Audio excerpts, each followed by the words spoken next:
2017년 5월 1일 오늘은 적그리스도에 대한 말씀입니다.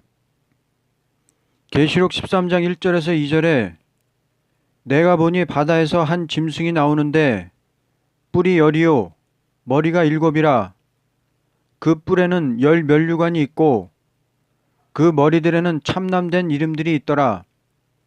내가 본 짐승은 표범과 비슷하고 그 발은 곰의 발 같고 그 입은 사자의 입 같은데 용이 자기의 능력과 보좌와 큰 권세를 그에게 주었다라고 했습니다.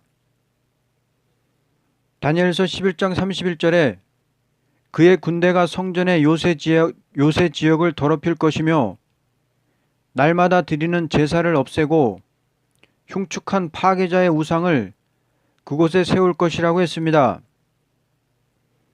오늘 다니엘 11장과 다니엘 8장에 나오는 작은 뿔은 헬라 시대에 있었던 안티오쿠스 에피파네스를 가리켰습니다. 에피파네스라는 뜻은 신의 현현이란 뜻으로 안티오쿠스가 자신을 신이라고 하면서 예루살렘 성전을 파괴하고 성전을 괴롭히는 역사를 했던 것입니다. 이 에피파네스가 매일 드리는 제사를 폐하고 성전을 파괴하고 성전에 우상을 세울 것이라고 오늘 다니엘 8장과 11장에 예언을 하고 있습니다. 그러므로 이 사람을 알면 마지막 적그리스도가 어떠한 모습으로 나오는지 우리는 알 수가 있습니다. 하나님께서는 알파와 오메가로 역사하시기 때문입니다. 구약의 이스라엘이 바벨론에게 망한 지 70년 만에 바벨론으로 끌려갔던 포로들이 돌아와서 수룹바벨 성전이 건축되는 것으로 구약의 역사가 끝이 납니다. 그리고 신구약 중간기에 등장하는 것이 거룩한 땅 유다를 중심으로 4대 강국이 대립되는 상황이 펼쳐집니다. 알렉산더가 전 세계를 점령하고 죽은 후에 밑에 장군 4명이 나라를 4등분해서 나눠가지고 서로 대립되는 상황이 전개되는 것입니다. 이와 같이 되는 것은 알파적인 역사로서 마지막 오메가 때도 이와 똑같은 상황이 전개되는데 구약 때처럼 바벨하던 세상에서 교회가 극도로 부패하고 타락하여 신앙과 영계가 완전히 무너질 때 바벨하던 세상에 물들지 않고 신앙과 영계를 보존하던 종들이 일어나서 황폐화된 성전을 다시 건축하듯이 교회를 개혁해서 새로운 초대교회를 세우는 것이 계시록에 나오는 입맞은 종들의 역사입니다. 초대교회가 세워진 후에 안티오쿠스 에피파네스 같은 적그리스도가 나와서 남방왕을 이기고 온 세상을 지배할 때 타락한 음료교회를 박해하는 것입니다. 예루살렘 성전에 우상을 세우고 박해했듯이 마지막 이방적인 교회를 완전히 짓밟는 역사를 한다는 것입니다. 안티오쿠스 에피파네스를 보면서 마지막 적그리스도의 활동하는 모습을 정확히 볼 수가 있습니다. 이제 그가 어떤 헬라 시대 때 그가 어떤 짓을 했는지 한번 살펴보겠습니다. 안티오쿠스 4세는 알렉산더 대왕이 죽은 후에 4개의 나라로 분할됐던 왕조 중에 시리아 지방을 통치하던 셀류쿠스 왕조의 왕입니다. 그가 이스라엘의 통치자가 되자마자 첫째로 한 것은 사독 계열의 제사장들을 파면하고 그리스 신들을 보급하기 위해서 거짓 제사장들을 세웠습니다. 안티오쿠스 4세는 배타적인 정통파 유대교를 제거하고 헬레니즘 문화를 전파하기 위해서 안식일과 유대교 축제를 금지시켰습니다. 유대인들은 이러한 정책에 따라서 헬레니즘을 지지하는 파와 전통을 고수하는 파로 갈라졌습니다. 그러다가 어떤 사건으로 인해서 반헬레니즘 세력을 무력으로 징벌하기에 이릅니다. 그 사건은 안티오쿠스 4세가 프톨레미 왕조를 점령하기 위해서 애굽으로 내려가다가 로마의 밀사의 경고를 받고 어쩔 수 없이 이를 갈며 퇴진할 수밖에 없었습니다. 그런데 그때 예루살렘에서 그가 죽었다는 소문이 돌았습니다. 제사장에서 쫓겨났던 세력들이 그 소문을 듣고 예루살렘을 포위하였습니다. 그러나 안티오쿠스가 접근한다는 소식을 듣고 그들은 퇴각할 수밖에 없었습니다. 안티오쿠스는 이런 소식을 듣고 붕괴하여서 피로써 예루살렘을 징벌하였습니다. 군인들에게 명령하기를 남녀노소를 가리지 말고 보이는 대로 죽이라는 명령을 내렸습니다. 군인들은 예루살렘에 돌아와서 남녀노소를 가리지 않고 무차별 학살로 10만 명 정도를 죽이는 만행을 저질렀습니다. 그의 박해는 더욱 심해져서 군대를 동원해서 지성소에 제우스 신상을 세우고 아침 저녁으로 드리는 제사를 폐지하고 율법을 지키는 자는 누구든지 사형에 처했고 돼지를 잡아서 제단에 바치도록 했습니다. 성전에 보관된 막대한 보물뿐 아니라 성전의 기물들과 휘장까지 모두 약탈했고 할례를 금지하고 할례를 행하는 부모는 물론 어린 아이까지 목매달아 죽였습니다.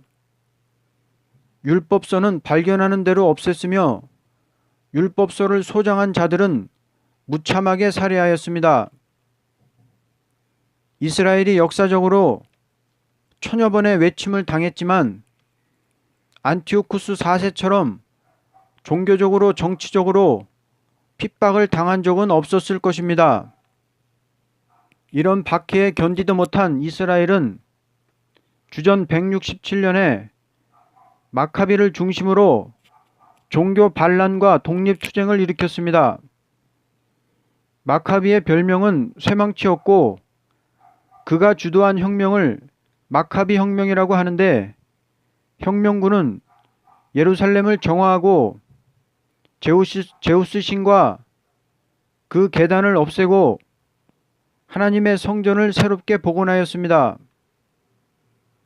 유대인들은 이날을 하누카라는 절기로 지금까지 지키고 있습니다.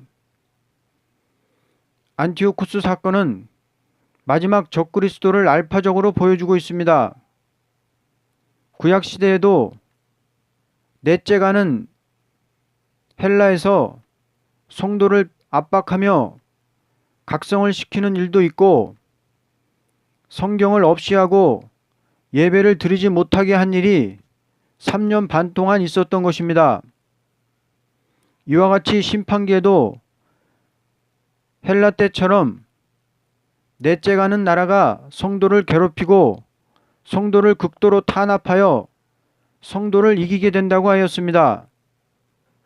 넷째가는 짐승을 들어쓴 것은 왕권 받을 종을 검열해 보기 위한 방법입니다.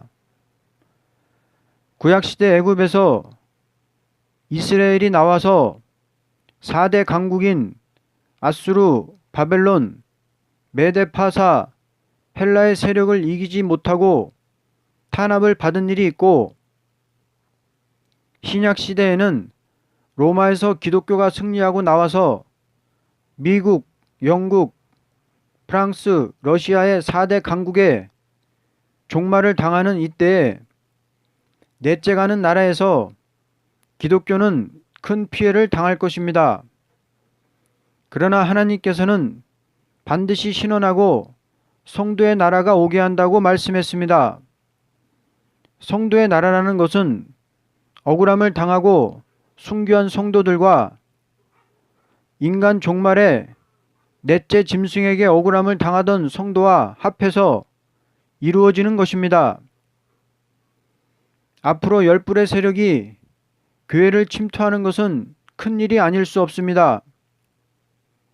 기독교가 넷째 가는 짐승과 타협을 한다는 것은 있을 수 없는 일입니다. 왜냐하면 넷째 짐승은 심판의 대상자가 되기 때문입니다. 구약시대의 성도나 신약시대의 성도나 다 억울함을 당했지만 이것은 하나님의 선한 모략입니다. 왜냐하면 억울함을 당한 자에게 영원한 왕국의 권세가 오기 때문입니다.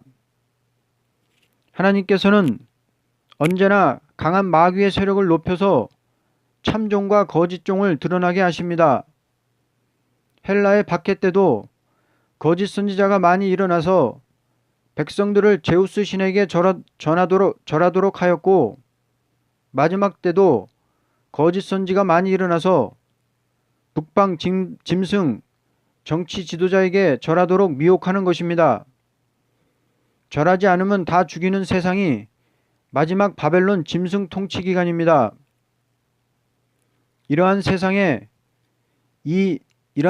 올 때에 이 세력에 굴하지 않고 마카비처럼 철장을 들고 원수를 질그릇 깨뜨리듯이 깨뜨리는 것이 마지막 종들의 역사라고 했습니다.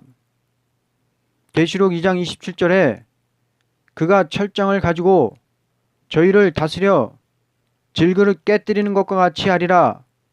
나도 내 아버지께 받은 것이 그러하니라 라고 했습니다. 결론적으로 우리는 이 시대의 마카비가 되어야 합니다. 세상은 바벨화되었고 바벨화된 세상에서 성전인 성도의 신앙과 사상과 영계는 완전히 바벨화된 세상에 물들어서 무너져 내렸습니다. 거짓 선지는 무수히 일어나서 성도를 미혹하고 있습니다. 우리는 이때 하나님께 철장 권세를 받아야만이 원수들을 이길 수가 있습니다. 우리에게 사명을 맡긴 것은 만국을 다스릴 권세를 주려는 목적입니다. 우리는 맡긴 사명을 끝까지 지키면 주님과 동등한 권세를 주겠다는 것이 하나님이 예수님과 같이 사랑하는 한계가 되는 것입니다. 맏아들 되시는 예수님이 끝까지 사명적인 계명을 지킴으로 철장 권세를 받았다면 작은 아들 되는 우리도 맡은 일을 죽기까지 지켜야만 될 것입니다. 아멘.